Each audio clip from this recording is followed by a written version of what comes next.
नमस्कार, आप देख रहे हैं द रिपोर्टर हिंदी और मैं हूं आपके साथ अनूप आकाश वर्मा। वक्त है फटाफट अंदाज में आपको देश और दुनिया की हर बड़ी और जरूरी खबर से रूबरू कराने का। शुरुआत बड़ी खबर के साथ। असदुद्दीन ओवैसी ने दावा किया है कि अगर उनकी पार्टी का किसी दूसरे दल से गठबंधन उत्तर प्रदेश में नहीं होता है तो फिर वो 200 सीटों पर चुनाव लड़ेंगे। लेकिन वो 200 सीटें कौन सी होंगी और उन 200 सीटों पर समीकरण क्या है, रिपोर्ट देखिए।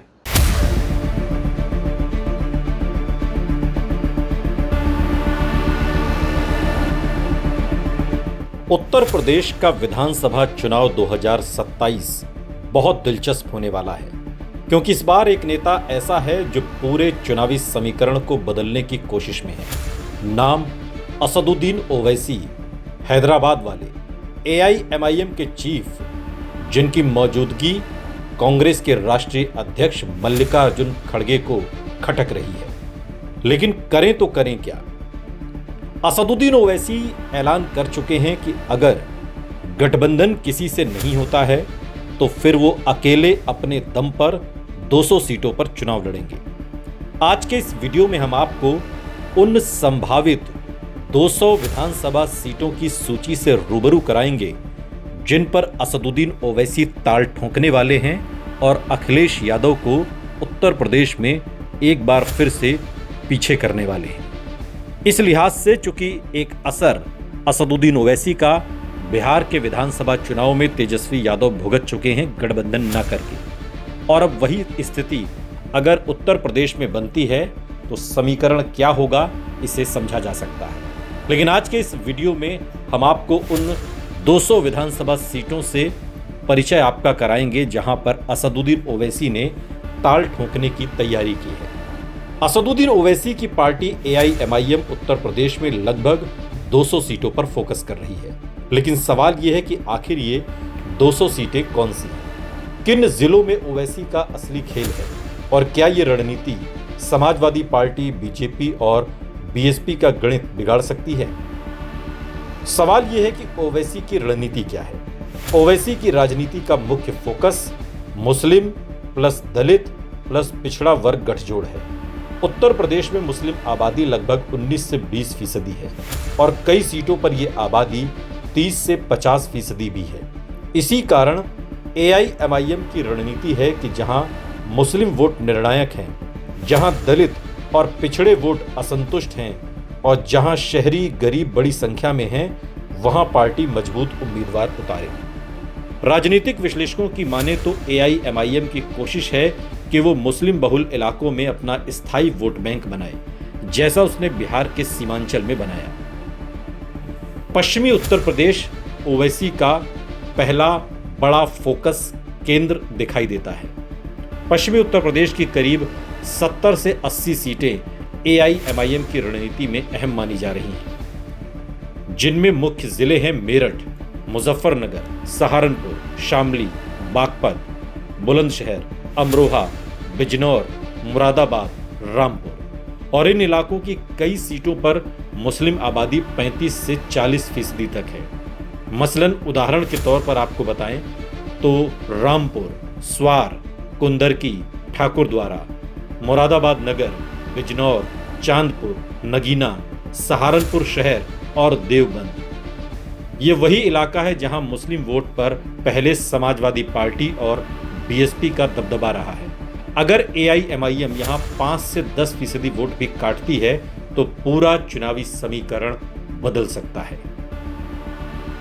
अगला है रोहिलखंड, जो दूसरा बड़ा मैदान है चुनावी असदुद्दीन ओवैसी के लिहाज से। रोहिलखंड क्षेत्र AIMIM की राजनीति के लिए बेहद अहम माना जा रहा है। इन इलाकों में जो मुख्य जिले हैं वो बरेली, रामपुर, बदायूं, पीलीभीत, शाहजहांपुर, और यहां करीब 30 सीटों पर मुस्लिम वोट निर्णायक माना जाता है। वो सीटें हैं बहेड़ी, बरेली शहर, फतेहगंज, बदायूं, बिलसी, दातागंज। अगर AIMIM यहां मजबूत उम्मीदवार उतारती है तो समाजवादी पार्टी के वोट बैंक में सेंध आसानी से लग सकती है। पूर्वांचल, जहां पर तीसरा बड़ा फोकस असदुद्दीन ओवैसी का रहेगा। पूर्वांचल यानी पूर्वी उत्तर प्रदेश में भी AIMIM अपनी पकड़ मजबूत करने की कोशिश में है। और पूर्वांचल के जो मुख्य जिले हैं उनमें आजमगढ़, मऊ, गाजीपुर, वाराणसी, जौनपुर, संत कबीर नगर, गोरखपुर। और इनमें जो संभावित सीटें हैं जहां पर असदुद्दीन ओवैसी की खास नजर है उसमें मोहम्मदाबाद, गोहाना, मऊ, घोसी, आजमगढ़, निजामाबाद, शाहगंज, केराकल। ये इलाका पहले से समाजवादी पार्टी का गढ़ माना जाता है। अगर AIMIM यहाँ 5 से 7% अगर वोट बैंक को इधर उधर करती है और कुछ सीटों पर अच्छा प्रदर्शन करती है तो इससे समाजवादी पार्टी की मुश्किलें बढ़ सकती हैं।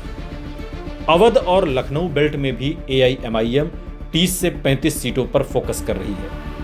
जो मुख्य जिले हैं उसमें लखनऊ, बाराबंकी, सीतापुर, उन्नाव और रायबरेली है। संभावित जो सीटें हैं जहां पर AIMIM का फोकस है उनमें लखनऊ पश्चिम, लखनऊ मध्य, बाराबंकी, दरियाबाद और सीतापुर। यहां AIMIM की कोशिश है कि शहरी मुस्लिम वोट और दलित वोट को जोड़कर एक नया समीकरण बनाया जाए। इसके अलावा बुंदेलखंड और अन्य क्षेत्रों पर भी AIMIM का फोकस है। हालांकि बुंदेलखंड में मुस्लिम आबादी कम है, फिर भी AIMIM यहां प्रतीकात्मक सीटों पर चुनाव लड़ सकती है, जिनमें झांसी, बांदा, महोबा, चित्रकूट। यहां पार्टी का मकसद जीत से ज्यादा अपनी राजनीतिक उपस्थिति को दर्ज कराना है। सवाल यह है कि क्या AIMIM चुनाव का खेल बदल सकती है। सवाल यह भी है कि क्या AIMIM यूपी में बड़ी ताकत बन सकती है। 2022 के विधानसभा चुनाव में AIMIM को बहुत कम वोट मिले थे और कोई सीट नहीं मिली, लेकिन राजनीतिक विश्लेषक मानते हैं कि अगर पार्टी कुछ क्षेत्रों में वोटों का ध्रुवीकरण कर देती है तो वो कई सीटों पर किंग मेकर भी बन सकती है। उत्तर प्रदेश की 403 सीटों में से अगर ओवैसी 200 सीटों पर रणनीति बनाते हैं तो ये सिर्फ चुनाव लड़ने की रणनीति नहीं है, ये एक नई राजनीतिक जमीन बनाने की कोशिश है। और अब देखना दिलचस्प होगा कि क्या AIMIM यूपी में नई ताकत बनती है या सिर्फ ये वोट काटने तक ही सीमित रहती है। लेकिन इतना तय है कि 2027 का यूपी चुनाव बेहद रोमांचक होने वाला है। ओवैसी ने अमेरिका के तेल खरीदने की अनुमति देने पर नाराजगी जताई है। उन्होंने भारत सरकार से पूछा कि मैं बीजेपी और RSS से भी पूछना चाहता हूं कि ट्रंप के मंत्री ने हमें तेल खरीदने के लिए समय देने की हिम्मत कैसे की। आखिर वो हमें हुक्म देने वाले कौन होते हैं, इस पर वे चुप क्यों हैं। यह हमारे देश की संप्रभुता का सवाल है। दूसरों से तेल खरीदना पूरी तरह से हमारा अपना विवेक होना चाहिए। यूपी विधानसभा चुनाव के मद्देनजर नगीना से सांसद चंद्रशेखर आजाद मेरठ की हस्तिनापुर विधानसभा सीट से चुनाव लड़ने की तैयारी में हैं। सूत्रों के हवाले से खबर है कि अगर ऐसा होता है तो करीब 1 लाख से ज्यादा की मुस्लिम आबादी वाली हस्तिनापुर सीट पर असदुद्दीन ओवैसी अपना कैंडिडेट खड़ा नहीं करेंगे।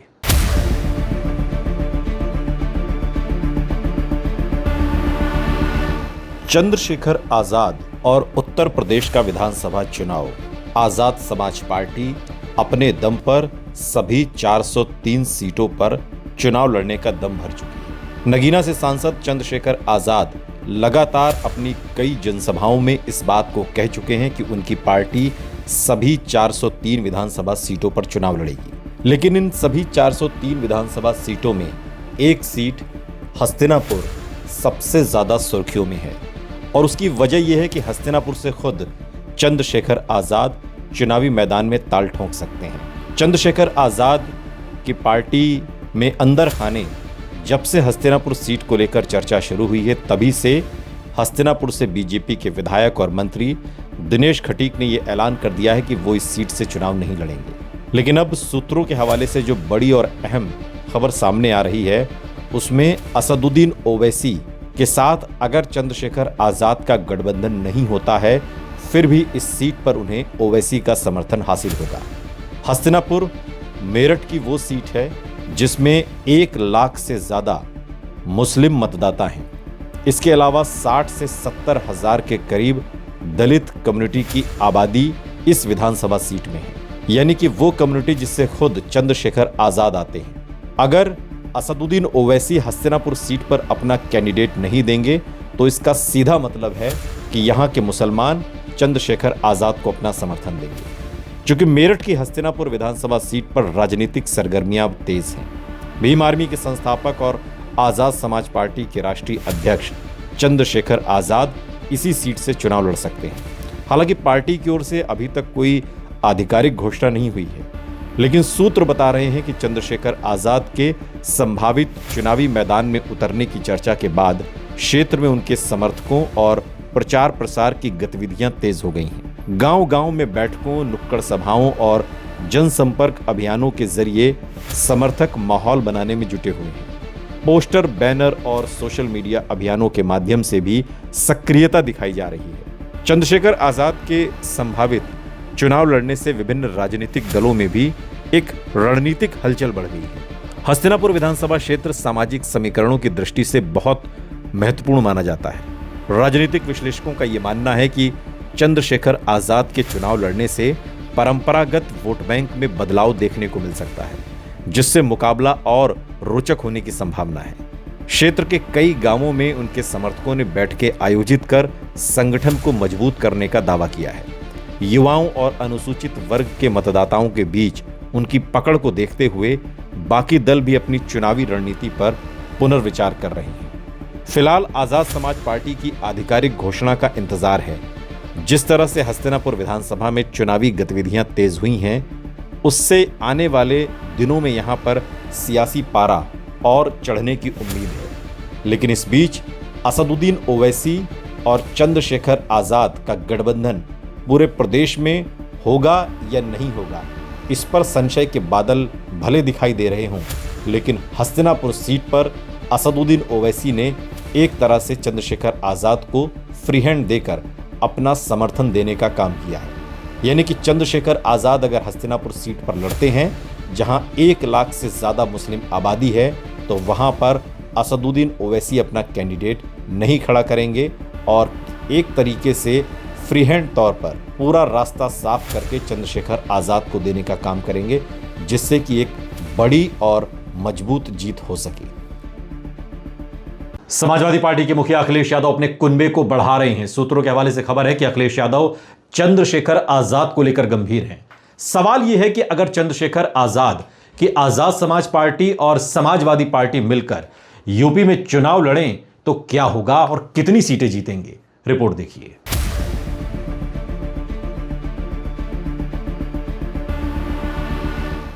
उत्तर प्रदेश विधानसभा चुनाव को लेकर सभी राजनीतिक दल अपने अपने स्तर पर तैयारी कर रहे हैं, लेकिन इस बीच समाजवादी पार्टी के राष्ट्रीय अध्यक्ष और पूर्व मुख्यमंत्री अखिलेश यादव अपने कुनबे को बड़ा आकार देने में लगे हैं।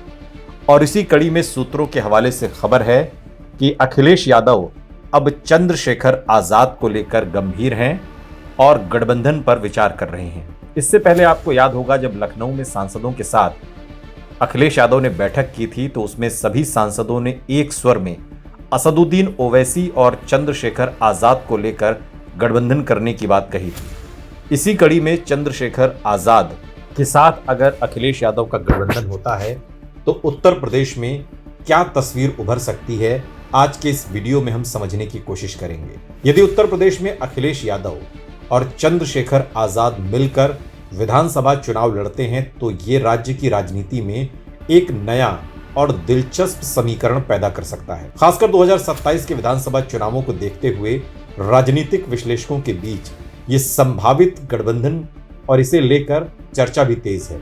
समाजवादी पार्टी और आजाद समाज पार्टी का गठबंधन सामाजिक समीकरणों, वोट बैंक और राजनीतिक रणनीति के लिहाज से महत्वपूर्ण साबित हो सकता है। इसे विस्तार से समझने के लिए आप उत्तर प्रदेश की सियासी तस्वीर को समझिए। अखिलेश यादव और चंद्रशेखर आजाद का संभावित गठबंधन क्या वाकई एक नया समीकरण बनाएगा? क्योंकि उत्तर प्रदेश की राजनीति हमेशा से जातीय और सामाजिक समीकरणों पर आधारित रही है। राज्य में लंबे समय तक दलित, पिछड़ा और मुस्लिम वोट बैंक चुनावी नतीजों को तय करते रहे हैं। यदि समाजवादी पार्टी और आजाद समाज पार्टी साथ आ जाती है तो ये गठबंधन इन तीनों बड़े सामाजिक समूहों को एक मंच पर लाने की कोशिश कर सकता है। अखिलेश यादव उत्तर प्रदेश की राजनीति में एक स्थापित चेहरा है। वो राज्य के पूर्व मुख्यमंत्री रह चुके हैं और समाजवादी पार्टी का मुख्य आधार पिछड़ा वर्ग, खासकर यादव है। मुसलमान और कुछ अन्य पिछड़ी जातियां भी हैं। दूसरी ओर चंद्रशेखर दलित राजनीति के उभरते हुए नेता माने जाते हैं। उन्होंने 2014 में भीम आर्मी की स्थापना की और फिर बाद में 2020 में आजाद समाज पार्टी बनाई। 2024 के लोकसभा चुनाव में उन्होंने उत्तर प्रदेश की नगीना सीट से बड़ी जीत दर्ज की और लगभग अच्छे खासे मार्जिन से उन्होंने बीजेपी, समाजवादी पार्टी, बसपा सबके उम्मीदवारों को पीछे छोड़ा। ये जीत इस बात का संकेत है कि पश्चिमी यूपी में उनका दलित आधार तेजी से मजबूत हो रहा है। तो यदि दोनों दल साथ आते हैं तो उनका वोट बैंक कुछ इस तरह बन सकता है। समाजवादी पार्टी का आधार यादव वोट बैंक है, मुस्लिम वोट बैंक है और कुछ अन्य पिछड़ी जातियां हैं। आजाद समाज पार्टी का जो आधार है उसमें जाटव और कुछ अन्य दलित वोट हैं। भीम आर्मी का युवा नेटवर्क है। पश्चिमी यूपी में दलित आंदोलन का प्रभाव भी चंद्रशेखर आजाद के पक्ष में है। राजनीतिक विश्लेषकों का मानना है कि अगर दलित प्लस मुस्लिम प्लस ओबीसी का एक मजबूत गठबंधन बनता है तो ये बीजेपी के लिए एक कड़ी चुनौती बन सकता है। उत्तर प्रदेश में एक अनुमान के मुताबिक दलितों की आबादी लगभग 21% है, वहीं मुस्लिम आबादी लगभग 19% और ओबीसी 40% से अधिक। यदि इनका एक बड़ा हिस्सा एक वोट करे, एक मुश्त वोट करे तो चुनावी समीकरण पूरी तरह से बदल सकता है और इसका सबसे बड़ा असर पश्चिमी उत्तर प्रदेश में देखने को मिलेगा। चंद्रशेखर आजाद का सबसे ज्यादा और प्रभाव पश्चिमी उत्तर प्रदेश में माना जाता है, खासकर सहारनपुर, बिजनौर, मेरठ, मुजफ्फरनगर और आसपास के क्षेत्रों में चंद्रशेखर आजाद की लोकप्रियता मायावती से भी ज्यादा है। नगीना लोकसभा सीट पर उनकी जीत ने यह साबित कर दिया कि वो दलित वोट को संगठित कर सकते हैं और मुस्लिम वोट में भी उनका अच्छा खासा असर है, उनकी पैठ है। मुस्लिम वोट को भी वो अपने पाले में कर सकते हैं। अगर यही मॉडल विधानसभा चुनाव में लागू होता है तो फिर समाजवादी पार्टी के मुस्लिम वोट भी जुड़ते हैं तो पश्चिमी यूपी में कई सीटों पर बड़ा अच्छा खासा असर देखने को मिल सकता है। सवाल यह है कि किन सीटों पर चंद्रशेखर आजाद और अखिलेश यादव के साथ मिलने से जुड़ने से फायदा हो सकता है। तो अगर ये गठबंधन होता है तो इसमें सहारनपुर, बिजनौर, मेरठ, मुरादाबाद, रामपुर, बरेली, बदायूं, आगरा, अलीगढ़, हाथरस, इन इलाकों में आने वाली विधानसभाओं में दलित, मुस्लिम और पिछड़े वोटों की संख्या काफी अधिक है। यदि सीटों का बंटवारा सही तरीके से किया जाए तो गठबंधन को 70 से 100 सीटों तक का फायदा सिर्फ अकेले पश्चिमी उत्तर प्रदेश में समाजवादी पार्टी और आजाद समाज पार्टी गठबंधन को हो सकता है। बीजेपी के लिए कितनी बड़ी चुनौती है चंद्रशेखर आजाद और अखिलेश यादव का ये गठबंधन? उत्तर प्रदेश में भारतीय जनता पार्टी की सबसे बड़ी ताकत उसका व्यापक सामाजिक गठबंधन है, जिसमें ऊंची जातियां, गैर यादव, पिछड़े और कुछ दलित समूह शामिल हैं। यदि अखिलेश यादव और चंद्रशेखर आजाद साथ आते हैं तो बीजेपी को दलित वोटों में सेंध का खतरा हो सकता है। खासकर जाटव और युवा दलित वोट में बदलाव होने की संभावना मानी जाती है, जो पहले मायावती की पार्टी बहुजन समाज पार्टी के साथ जाता था। लेकिन इस गठबंधन की कुछ चुनौतियां भी हैं। हालांकि ये गठबंधन जितना मजबूत दिखता है उतना ही इसमें कुछ चुनौतियों का एंगल भी है, जिसे समझना बहुत जरूरी है। हालांकि ये गठबंधन पहली नजर में बहुत मजबूत है, लेकिन सबसे बड़ी चुनौती सीट शेयरिंग की है। चंद्रशेखर आजाद ये दावा कर चुके हैं कि वो सभी 403 विधानसभा सीटों पर लड़ेंगे और वहां पर उनका संगठन पूरी तरह से सक्रिय है, हम तैयार हैं वाली पोजीशन पर। ऐसे में सीट शेयरिंग बड़ा सवाल होगा। सबसे बड़ा सवाल होगा 403 विधानसभा सीटों में आजाद समाज पार्टी को कितनी सीटें मिलेंगी। दूसरा, नेतृत्व का संतुलन। दोनों नेताओं की अलग राजनीतिक शैली है, इसलिए चुनाव प्रचार और नेतृत्व को संतुलित करना एक बड़ी चुनौती साबित हो सकता है। तीसरा, जमीनी संगठन। समाजवादी पार्टी का संगठन मजबूत है, लेकिन आजाद समाज पार्टी अभी भी कई क्षेत्रों में संगठन खड़ा कर सकती है। बहुजन समाज पार्टी कितनी बड़ी चुनौती साबित हो सकती है आजाद समाज पार्टी और समाजवादी पार्टी के इस संभावित गठबंधन से? यदि बसपा चुनाव में मजबूत तरीके से उतरती है तो दलित वोट 3 हिस्सों में बंट सकता है। संभावित सीट समीकरण क्या होगा? राजनीतिक विश्लेषकों की माने तो यदि गठबंधन होता है तो सीटों का बंटवारा कुछ इस तरह से होगा कि समाजवादी पार्टी 320 से 340 सीटों पर लड़े, समाजवादी पार्टी और गठबंधन जो बाकी घटक दल हैं सपा के साथ, और आजाद समाज पार्टी कम से कम 40 से 60 सीटों पर अपना दावा करेगी और यहीं से पेंच फंस सकता है। इससे कम पर चंद्रशेखर आजाद मानेंगे नहीं। इससे दोनों पार्टियों को अपने मजबूत इलाकों में लड़ने का मौका मिले। 2024 के लोकसभा चुनाव में उत्तर प्रदेश में विपक्ष ने अपेक्षा से बेहतर प्रदर्शन किया। इसने यह संकेत दिया कि अगर विपक्षी वोट एकजुट होते हैं तो बीजेपी के सामने कड़ी चुनौती खड़ी हो सकती है। और इसी वजह से 2027 के विधानसभा चुनाव से पहले यह संभावित गठबंधन बहुत महत्वपूर्ण माना जा रहा है और खुद अखिलेश यादव भी इसे लेकर काफी गंभीर हैं। अब देखना दिलचस्प होगा कि यह संभावित गठबंधन आकार कब तक लेता है। मुख्यमंत्री नीतीश कुमार के राज्यसभा चुनाव के लिए नॉमिनेशन फाइल करने की खबरों के बाद बिहार में राजनीतिक बहस तेज हो गई है।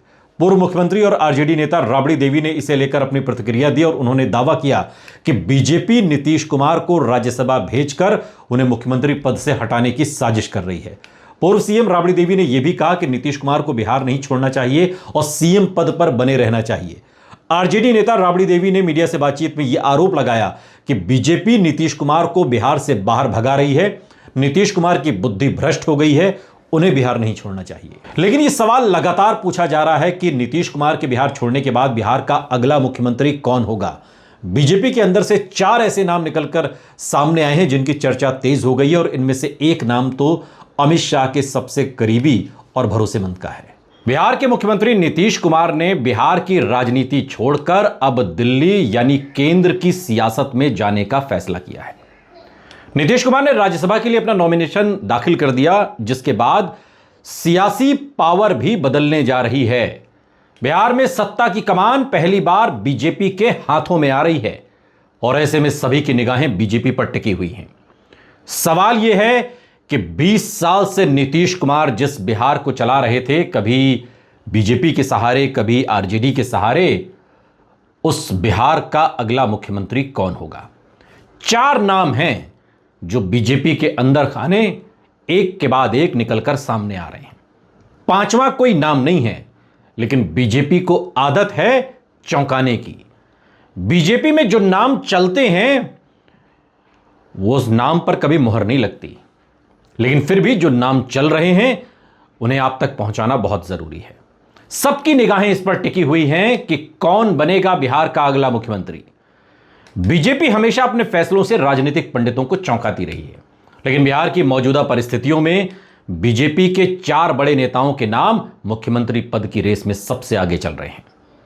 बिहार में सीएम की रेस में बीजेपी के जिन चेहरों के नाम सामने आए हैं उसमें कोई भी ब्राह्मण, राजपूत और भूमिहार समुदाय से नहीं, बल्कि चारों चेहरे ओबीसी समुदाय से हैं।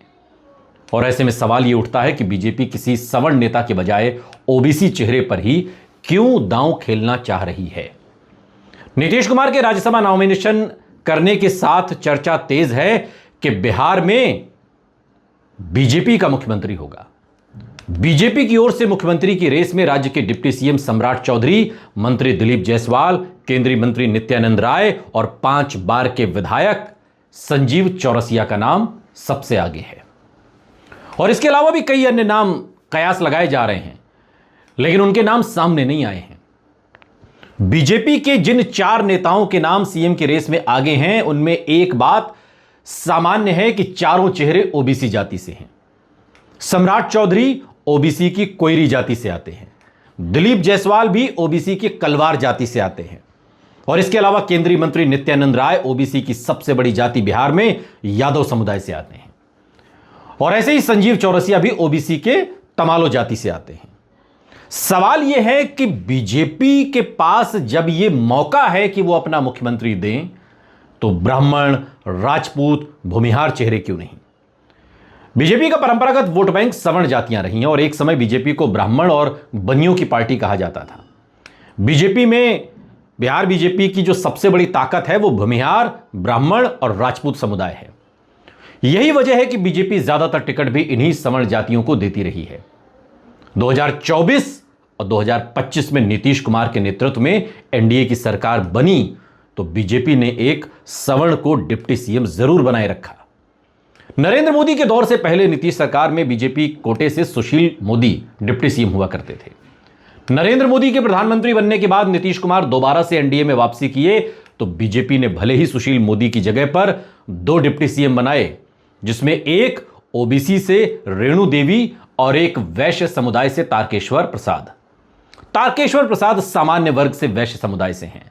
2024 में नीतीश कुमार ने बीजेपी के साथ मिलकर सरकार बनाई तो बीजेपी ने फिर से 2 डिप्टी सीएम बनाए।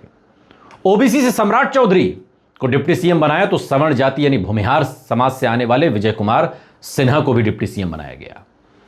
नवंबर 2025 नीतीश कुमार की अगुवाई में जब सरकार बनी तो बीजेपी ने सम्राट चौधरी के संग विजय कुमार सिन्हा को डिप्टी सीएम बनाए रखा। बिहार में बीजेपी ने ओबीसी के साथ सवर्ण जातियों को हमेशा अहमियत दी, क्योंकि एक मजबूत सियासी आधार को बनाए रखा। अब जब बीजेपी को बिहार में पहली बार अपना सीएम बनाने का मौका मिला है तो ओबीसी पर दांव खेलने की रणनीति बनाई गई है। अभी तक बीजेपी के जिन नेताओं के नाम सीएम की रेस में आए हैं उसमें कोई भी चेहरा सवर्ण जाति का नहीं है। बिहार की राजनीति में जातीय समीकरण हमेशा अहम भूमिका निभाते रहे। राज्य में पिछड़ा, अति पिछड़ा, दलित और सवर्ण समुदाय का संतुलन चुनावी राजनीति में निर्णायक रहा है। बीजेपी की छवि एक सवर्ण पार्टी की रही है और उसने भले ही ओबीसी से आने वाले सम्राट चौधरी से लेकर नित्यानंद राय को अहमियत देती रही, उसके बाद भी अपनी सवर्ण छवि को नहीं तोड़ पाई। नीतीश कुमार ओबीसी की कुर्मी जाति से आते हैं। बीजेपी बिहार में अभी तक नीतीश के चेहरे को आगे करके चुनाव लड़ती रही, जिसके चलते सवर्ण और ओबीसी दोनों जाति के साथ सियासी बैलेंस को बनाए रखा। बीजेपी अब जब नीतीश कुमार के राज्यसभा जाने के बाद उनकी जगह पर अपना सीएम बनाता हुआ देख रही है तो ओबीसी चेहरे पर दांव खेलने की रणनीति बनाई है ताकि सामाजिक संतुलन को साधा जा सके। बीजेपी ने बिहार में किसी ऐसे नेता को मुख्यमंत्री वो बना सकती है जो पिछड़े या अति पिछड़े वर्ग से आता हो और इससे पार्टी को आगामी चुनावों में राजनीतिक लाभ मिलने की भी उम्मीद है। सम्राट चौधरी खुद कुशवाहा समाज से आते हैं, कोयरी समाज से, जो बिहार की राजनीति में प्रभावशाली पिछड़ा वर्ग माना जाता है। इसके अलावा नित्यानंद राय यादव जाति से आते हैं और ऐसे ही बाकी दोनों चेहरे भी ओबीसी जाति से ही हैं। सवाल यह है कि बिहार का अगला मुख्यमंत्री बीजेपी किसे बनाएगी? सम्राट चौधरी, नित्यानंद राय, संजीव चौरसिया या कोई ऐसा नाम निकलकर सामने आएगा जिसकी कोई कल्पना ही नहीं कर रहा है? अगर आपके जहन में कोई नाम है जो बिहार में अगला मुख्यमंत्री बन सकता है तो हमें कमेंट बॉक्स में जरूर बताइएगा। द रिपोर्टर हिंदी के इस सेगमेंट में अभी के लिए इतना ही, लेकिन आप कहीं जाइएगा नहीं, बने रहिए हमारे साथ, देखते रहिए द रिपोर्टर हिंदी।